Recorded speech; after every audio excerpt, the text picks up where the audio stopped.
오늘 앞서서 김정은의 변신과 한미연합사 사무실을 놓고 한미 간의 갈등이 벌어지고 있다는 말씀을 드렸었는데, 현재 한미연합사 상황이 어떤가를 좀 더 상세히 말씀을 드리겠습니다.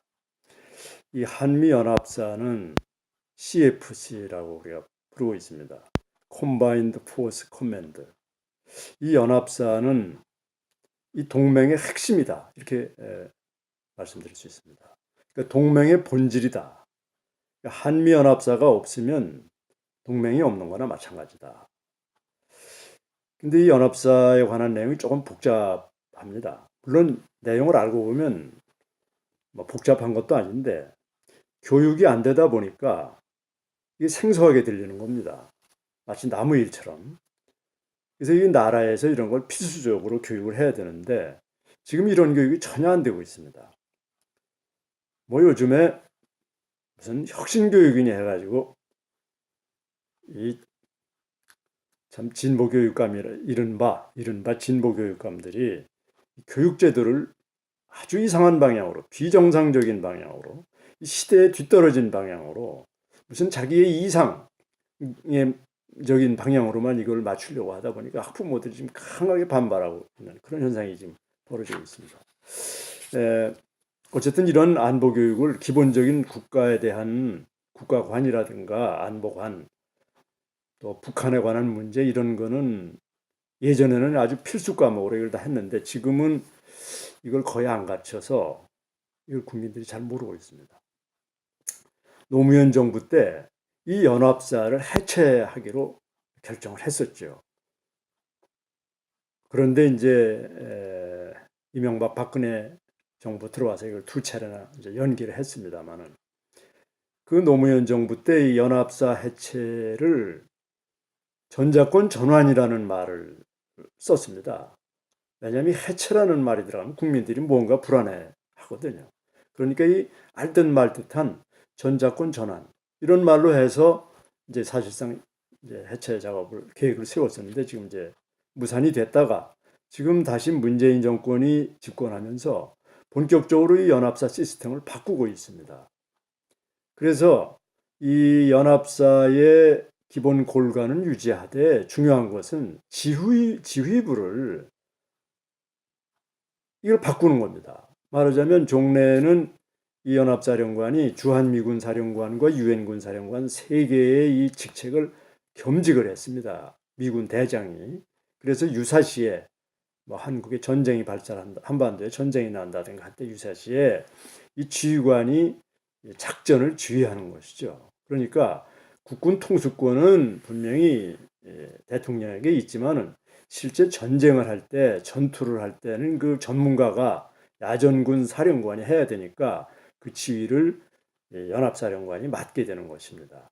그런데 지금 금년 10월에 한미연례안보협의회에서 이 한국이 강하게 요구를 해서 미래사령부라는 이름으로 한국군 대장이 지휘하도록 그렇게 시스템을 지금 바꿨습니다. 이제 합의가 됐습니다. 그래서 한국군이 사령관이 되고, 한국군 대장이 사령관이 되고, 미국군 대장이 부사령관이 되는 이런 시스템으로 지금 바뀌게 됐습니다. 한국군이 미군을 지휘한다. 이거는 이 군사 문제를 아는 사람들은 거의 100% 불가능한 일이다, 이렇게 지금 단언을 합니다. 왜냐하면 미국의 그 뛰어난 군사 기술, 첨단 장비, 전쟁 지휘경, 이거를 우리가 갖추지 못했기 때문에 이건 마치 어린애가 대학생을 지휘하는 격이다, 이렇게 볼 수 있는 것이죠. 이 국가 간의 연합주의가 얼마나 어렵고 중요한가를 단적으로 알려주는 사례가 있는데요. 2003년 이라크 전쟁 때 영국군도 참전을 했습니다.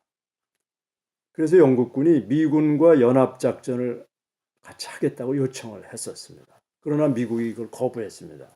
왜냐하면 미 지상군을 하루에 200km를 진군하는데 영국 지상군은 30km밖에 진군을 못한다는 겁니다. 왜냐하면 이 미군은 장비가 많고 전투 기술이 있어서 멀리 있는 적을 미리 격파하면서 전진을 하는데 영국군이 그걸 못하는 거예요. 그러니까 이제 눈이 없는 것이죠. 이제 이걸 작전할 수 있는. 그러니까 이건 안 된다. 같이 할 수가 없다. 해서 영국군에게 바스라라는 지역에 상륙하도록 해서 거기만 지켜라. 이렇게 임무를 준 그런 사례가 있습니다. 이 문재인 정부가 미래사령부를 만들어서 지휘관을 한국군으로 하겠다고 강하게 요구를 하니까 미국 측에서 이걸 망설이고 유보를 시켰다가 이제 금년에 이걸 합의를 해줬는데 이 합의를 해준 이유는 이게 이 연합사가 이 나토하고 똑같은 구조거든요.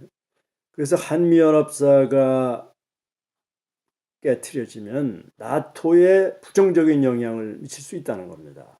그래서 그게 하나의 원인이고요. 또 하나는 지금 미국 측에서도 이 한미동맹을 굉장히 중시하거든요. 그래서 이 문재인 정권이 들어서서 자꾸 한미동맹을 해치는 쪽으로 나아가는데 그래도 한국군의 대다수가 이 동맹을 중시하고 동맹을 지지한다는 걸 미국 정부도 잘 알고 있습니다. 지금 이 태극기 집회가 굉장히 중요한 역할을 합니다. 이 태극기 집회에서 어제도 그 대규모로 집회가 열렸는데요. 이 한미동맹 태극기와 성조기를 같이 이걸 들고 참 동맹이 중시하다는 걸 외치고 연사들도 그걸 강조하고 함으로써 이 미국에서 이 장면을 TV를 통해서 보지 않습니까? 그래서 이 정부가 지금 이상한 방향으로 가지만 국민들 대다수는 동맹을 지지한다. 이걸 알게 되는 것이죠. 그래서 섣불리 이거를 쉽게 미국 측도 쉽게 동맹을 깨트리거나 그래서는 안 되겠다는 생각을 하고 바로 이제 문재인 정부가 미래사령부 안을 앞서 말씀드려도 제의하니까 이게 참 마음에 안 들지만 그냥 고육지책으로 수락을 한 것입니다. 이 나토는 말이죠. 나토는 굉장히 지금 견고하고 확장 일로에 있습니다. 이 소련이 무너지면서 이 독립한 동유럽 국가들, 폴란드라든지 지금 우크라이나는 지금 나토에 가입이 안 돼 있는데, 이제 그쪽에 이제 동유럽 국가들이 전부 나토에 가입을 했습니다. 그래서 이건 러시아 침략을 막아내야 되겠다. 이제 우크라이나는 고생이 많습니다. 왜냐하면 나토에 가입을 안 했다 보니까 지금 이제 러시아가 침공을 해서 2014년에 크림반도를 뺏기지 않았습니까?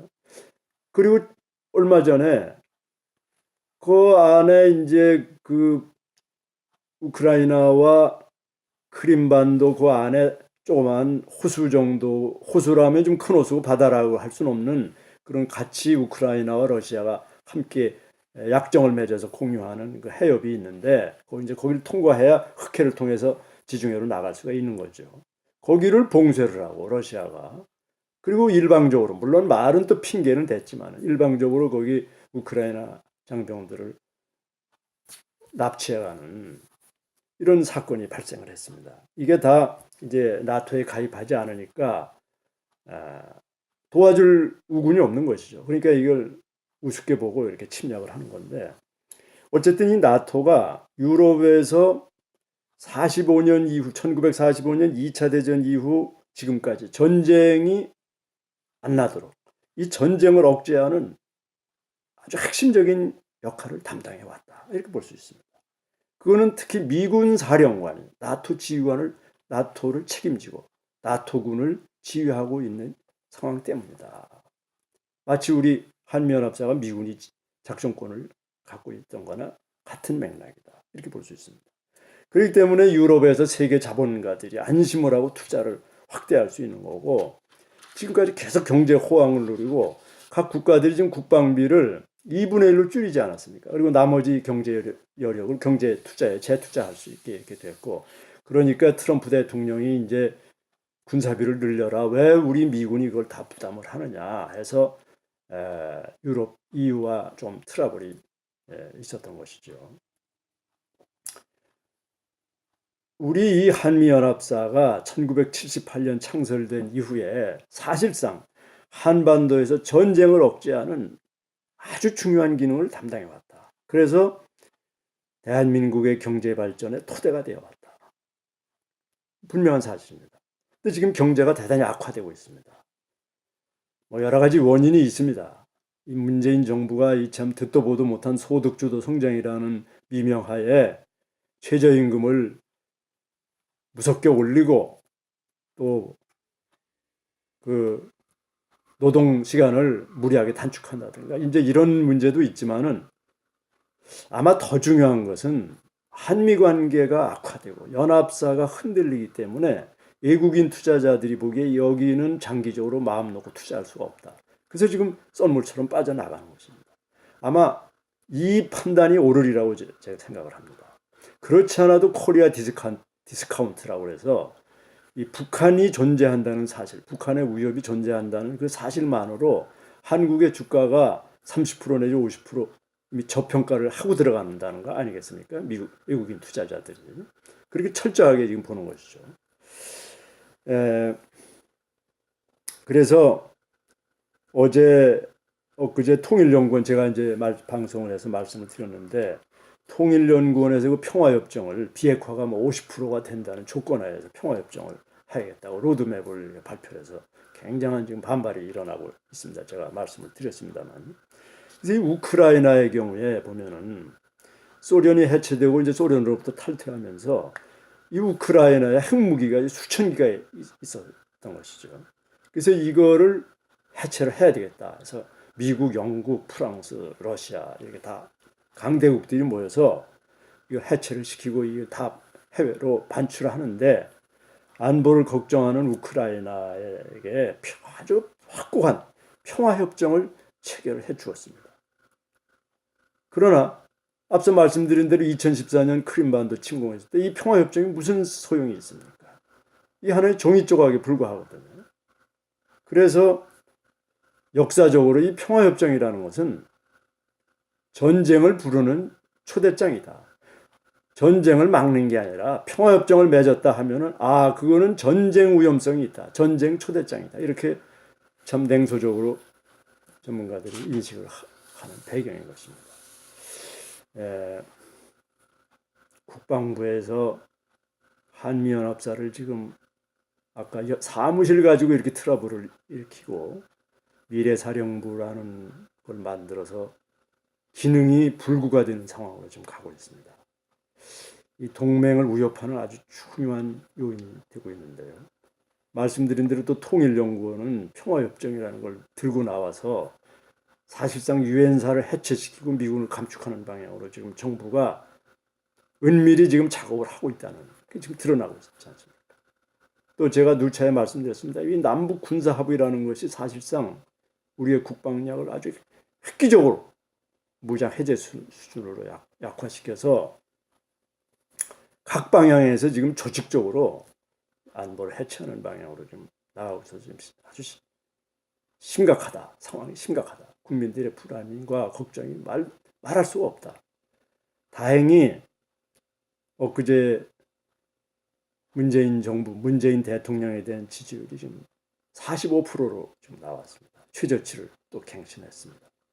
이번에는 좀 주목을 끄는 게 이 북한 문제에 대한 불안이 상당히 이 부정적인 요인으로 작용을 했다. 그리고 김정은에 대한 불신이 2배로 늘어났다는 게 이게 참 주목할 만한 변화다. 우리 국민들이 굉장히 빨리 이 상황 변화를 깨닫고 있고 뭔가 현실을 제대로 보기 시작했다. 그래서 조금 우연이 되고 있습니다. 물론 근본적으로 정부 자체가 이 체제를 제도적으로 지금 이렇게 무너뜨리는 방향으로 가고 있기 때문에 뭐 기본적으로는 안심할 상황은 절대 아닙니다. 그러나 국민들이 깨어나고 있기 때문에 우리가 희망적인 요인이 있다. 희망이 있다. 우리가 힘을 합쳐서 꾸준히 그리고 강력하게 우리 자유민주주의 체제를 수호하기 위해서 노력한다면 우리가 반드시 승리할 수 있다. 이런 생각을 하면서 앞으로 전개되는 상황을 우리가 냉철하게 주시할 필요가 있다. 이런 말씀을 드리면서 여기서 마치겠습니다. 감사합니다.